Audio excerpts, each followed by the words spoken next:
Halo semua, perkenalkan nama saya Evita.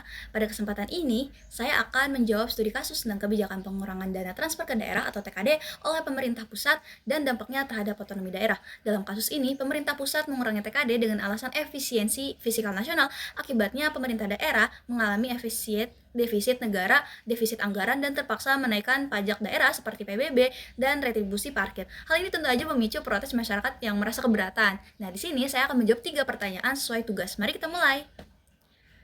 Yang pertama, apakah kebijakan pengurangan TKD oleh pemerintah pusat sesuai dengan prinsip otonomi daerah dalam NKRI beserta teori yang digunakan? Dalam otonomi daerah di Indonesia diatur dalam Undang-Undang 1945 pasal 18, 18A dan 18B. Indonesia adalah negara kesatuan yang memberikan otonomi seluas-luasnya kepada daerah untuk mengatur urusan pemerintah sendiri. Teori utama yang digunakan adalah money follows function, yaitu setiap kewenangan yang diserahkan ke daerah harus diikuti dengan pendanaan yang memadai. Tanpa dana yang cukup, otonomi daerah hanya akan menjadi otonomi semu.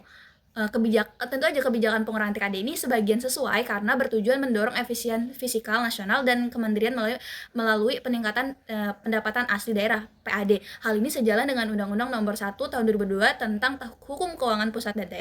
Namun, kebijakan ini cenderung bertentangan dengan prinsip otonomi daerah karena banyak daerah, terutama daerah tertinggal, masih sangat tergantung pada TKD, bisa mencapai 70-80% dari APBD.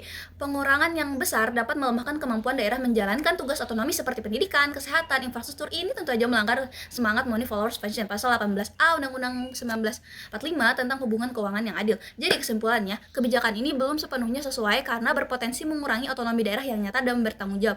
Lalu yang kedua, hubungan kewenangan pusat dan daerah dalam desentralisasi fiskal. Pertanyaan kedua, bagaimana hubungan kewenangan antara pemerintah pusat dan pemerintah daerah dalam kerangka desentralisasi fiskal diatur dalam Undang-Undang No. 3 Tahun 2023 Tahun 2014 tentang pemerintahan daerah, Undang-Undang Nomor 1 Tahun 2022 tentang HKPD. Di sini ada 3 bentuk hubungan kewenangan. Yang pertama, desentralisasi, yaitu penyerahan urusan pemerintah ke daerah. Terus yang kedua ada dekonsentralisasi, yaitu pelimpahan kewenangan pusat ke gubernur. Terus yang ketiga ada pembantuan daerah membantu tugas pusat. Dalam desentralisasi fiskal, pemerintah pusat mengelola kebijakan fiskal nasional dan pajak negara, sedangkan daerah diberi kewenangan mengelola PAD dan menerima dana transfer ke daerah atau DAU, DAK, dan DBH, dan lain-lain. Hubungan antara pusat dan daerah bersifat kementerian, bukan subordinasi, yaitu pusat melakukan pembinaan, pengawasan, dan harmonisasi kebijakan. Daerah memiliki desentralisasi pengelola APBD, tetapi harus selaras dengan prioritas nasional. Pusat juga dapat memberikan insentif atau sanksi fiskal apabila daerah tidak berkinerja. Lalu yang kedua ada legalitas kenaikan pajak daerah. Pertanyaan ketiga yaitu apakah tindakan pemerintah daerah menaikkan pajak daerah sebagai respon terhadap kebijakan pusat dapat dibenarkan secara hukum? Ya, jawabannya ya, dapat dibenarkan secara hukum. Berdasarkan hukumnya adalah Undang-Undang No. 1 Tahun 2022 tentang HKPD. Itu memberikan kewenangan kepada daerah untuk menetapkan jenis pajak daerah, tarif, dan tata cara pemungutan melalui pemungutan daerah. Lalu tindakan ini didasarkan pada beberapa asas hukum pemerintahan daerah, yaitu asas otonomi daerah, yaitu daerah berhak menggali sumber pendanaan sendiri. Terus yang kedua ada legalitas yang dilakukan melalui Perda. Terus yang ketiga ada keadilan dan proporsionalitas, yaitu kenaikan tidak boleh memberatkan masyarakat secara berlebihan.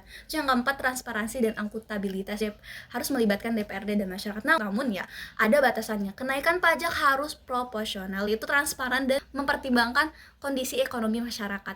Sebagai kesimpulan, secara keseluruhan kebijakan pengurangan TKD memiliki tujuan baik untuk efisiensi nasional, tetapi harus dipertimbangi dengan penguatan kapasitas daerah agar otonomi daerah tidak melemah